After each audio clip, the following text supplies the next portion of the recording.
Okay, so we are at the final stage of weed removal, which is getting rid of them now that we've removed them. And there's a lot of specific instructions about what you do with invasive plants. It's not like normal plants that can just be put in your compost system. Oftentimes you'll have to go an extra step to dry them out or to bag them up or to do something so that they're not just growing through your compost system. So anyway, here we go. We've got a wheelbarrow of weeds, and I'm going to take you to our passive compost system so you can see what we do with our invasives after we remove them.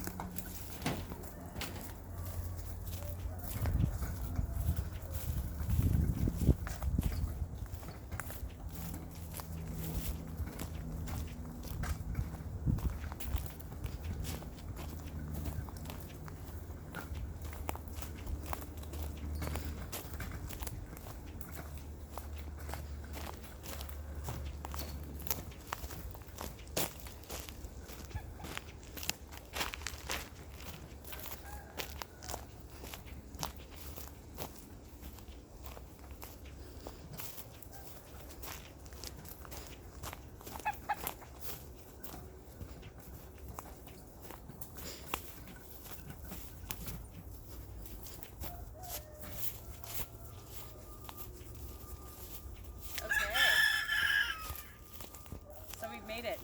This is our 21 acres static compost pile. It's a passive system that requires less work from us because we have engineered it in such a way where we can still put air through. So when you are done with your weeds, you can just throw them on top of the pile. So when you put them on top of the pile, they'll have an opportunity to get crispy burnt by the sun, and so they won't be able to grow back. And that's how we're kind of preventing it from spreading all over the property. So how this system works, it's super cool, is that we are essentially have a solar panel here that powers a fan. The fan is connected to this metal pipe that has holes drilled throughout. The fan will blow air through the pipe, which will cause oxygen to go into our pile. This will help the process of breaking down our waste and weeds and food scraps into a beautiful, usable compost. So how this works is, let's say you just put a bunch of weeds in a pile. Eventually, in 5 years, that will turn into compost.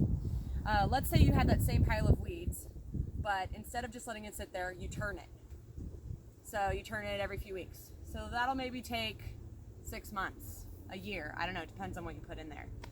Then another way of doing it would be to engineer your compost pile so that you're having a really great ratio of carbon and nitrogen. So you'll put in your, and we call that brown material and green material. So you'll put in your brown material, and then you'll put a little bit of green material, and then you'll put your brown material in again, and then you'll put another layer of green material. And so that's a way of engineering it so that you have the right things, the right recipe to make a really nutrient-rich compost, and then you're going to turn that, and that'll turn into compost quicker. So for us here, we don't have a lot of time to turn our compost all the time, so we're letting the oxygen that's running through this pipe do it for us. It's stimulating the microbes and the bacteria. It's helping all these things break down, and when our pile is the size we want it to be, we'll then cap it with goat manure from the goats that we have on campus, and we'll let all of the microbes and living things in there start to kind of inoculate our pile. And then in 6 months, we'll have compost, and we can take that compost and use it all over the farm. So essentially this thing that was a waste product, an invasive weed, for instance, that we didn't want on our farm, that wasn't doing anything for us, is turning into nutrient-rich compost. So in the end, it's like this complete, perfect system that you get to be part of. So thank you so much.